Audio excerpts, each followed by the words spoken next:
All right, so this video we're going to be installing a log starter into a solid fuel fireplace. Currently has a gas line run already, but the old burner was completely corroded, so we're going to be installing a new one. Got a ProFlex Hearthmaster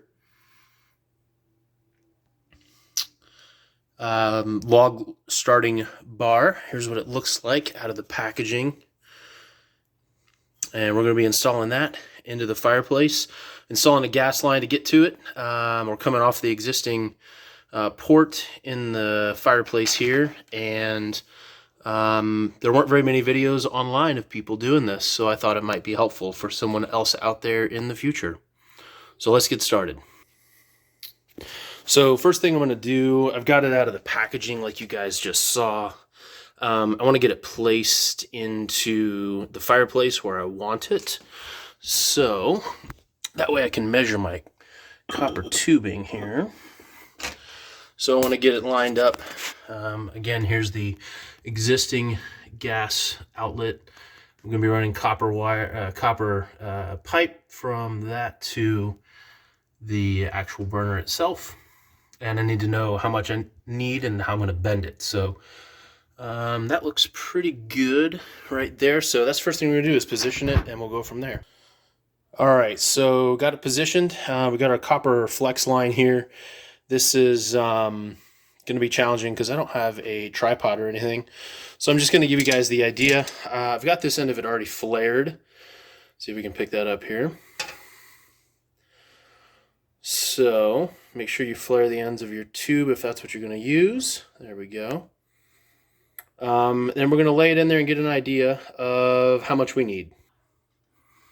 All right, so this is not glamorous. We're just estimating. So I've got the end of it here close to where it's going to go. Estimating the curvature as it comes around. I'm going to come in the side of this burner right here. The way these burners are designed, I should have showed you guys this earlier. The way these are designed, they come open on the bottom, but then there's options on each side to have the port open. So what I'm going to do is just pull this cap out here, put it in the bottom so that I can come in with my gas line to the side of it here. So I should have shown you guys that earlier. But now I've got an idea of how much I need. So it's just a matter of cutting that pipe and flaring the end. Another thing to note for you guys, here's the existing fittings and line that was in there. But this burner is a different size than the other burner that was in here. So you can see it's not actually going to match up. So that's why I'm having to run a new line. If your new burner is the exact same size and dimensions as your existing one, then you're lucky and you don't have to do this part. But this is the full installation here. So just wanted to show you guys that. All right, I got a small piece of this copper tubing now cut. It's going to be too long, but I wanted to go a little bit longer because I learned the lesson last time. If you do use this type of tubing, be careful when you bend it because it's easy to crimp it. So it's really thin. You can see here, this is the actual end of it that's flared. And I'm just not wanting to focus on this for whatever reason. But when you bend this tubing, it's really thin copper, and so it's super soft. So if you bend it, it's like a soda can, it'll just crush. So try and keep a smooth arc in the bend when you do that, and that'll really help you make sure that you've got a smooth channel for the gas to flow through. Yeah, here you can see this is the old copper line. Actually, this is the old burner here. You can see why that needed to get replaced. New burner, and you can see the difference in size too. So that's why one of the reasons I'm redoing the copper.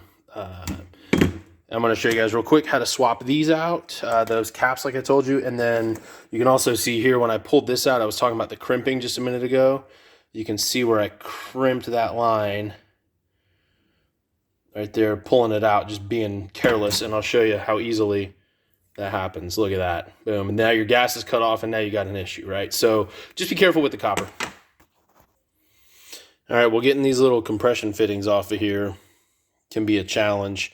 Off that old line, I just cut it. I don't have a proper pipe cutting tool, so just cut it, and then I crimped the ends of it in so that I could slide these off because you're going to want to reuse these. I boogered that one up just a little bit, but it'll be all right. So kudos to the engineer that designed these. There we go. These little caps, 3/8 inch ratchet fits right into there. Plug that, undo that, and we're gonna put it right in here. I got a little. You see, I got a little bit of thread, thread putty here. This is good stuff to have. Thread sealant. This is good for plumbing, gas lines, because they're gonna have threaded joints. So you're gonna want this as well.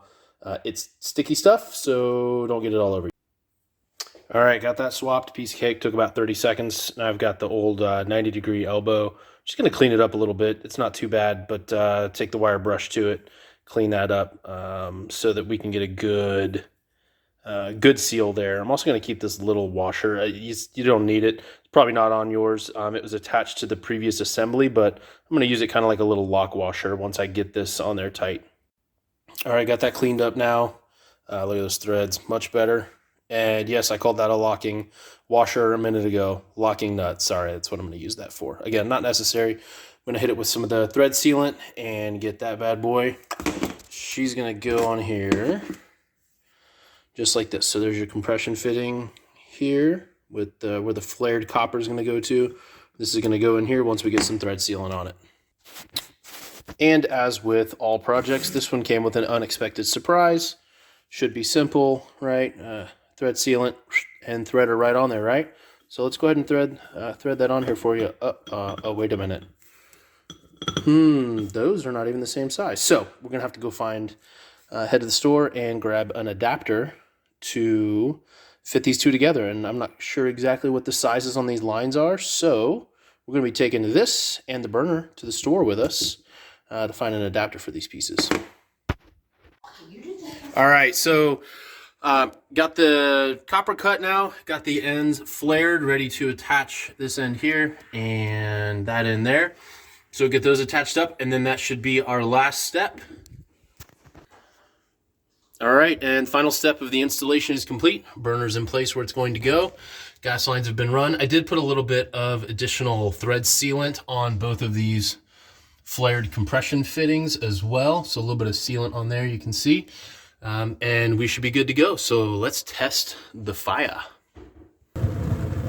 And success. We have a ripping fire.